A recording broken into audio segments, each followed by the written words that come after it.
100 দিন নিখোঁজ থাকার পরে ছেলেকে ফেরানোর দাবিতে মহকুমা শাসকের দপ্তরের সামনে ধর্নায় বসলেন বাবা। বীরভূমের রামপুরহাটের 16 নম্বর ওয়ার্ডের চাকলা মাঠের বাসিন্দা বিশ্বনাথ দাসের ছেলে তীর্থ দাস গত 17 আগস্ট বৈকালে বাড়ি থেকে নিখোঁজ হয়ে যায়। তারপরে বীরভূমের রামপুরহাট থানায় একটি অভিযোগ জানানোর পরেও কোনোভাবে ছেলেকে ফিরে না পেয়ে প্রশাসনের বিভিন্ন আধিকারিকদের জানানোর পরে পুলিশ প্রশাসনের কোনো রকম সহযোগিতা না পেয়ে মঙ্গলবার সকালে বিশ্বনাথ দাস বীরভূমের রামপুরহাট মহকুমা শাসকের দপ্তরের সামনে ধর্ণা মঞ্চ করে পেরিয়ে গেল 100 দিন আমার সন্তানকে ফিরিয়ে দিন ব্যানার লাগিয়ে মহকুমা শাসকের দপ্তরের সামনে ধর্ণায় বসেন তিনি।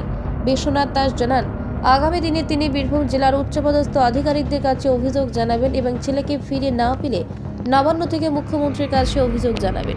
আজকে আমাদের এই শহরেরই একজন নাগরিক তীর্থ দাস বাবার একটাই সন্তান, ছোটোবেলায় মাকে হারিয়েছেন, 100 দিন ধরে নিখোঁজ।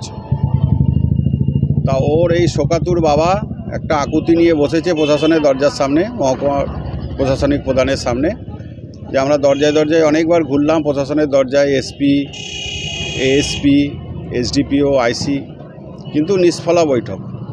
দিনের শেষে সেই অশ্বডিম্ব। তা আমরা চাইছি যে এই ছেলে হারানো বাবার আকুতি মেনে দ্রুত ছেলেকে তার বাবার কাছে ফিরিয়ে দেওয়া হোক। প্রশাসনের কাছে এই আকুতি জানিয়ে আজকের এই অবস্থান মঞ্চ।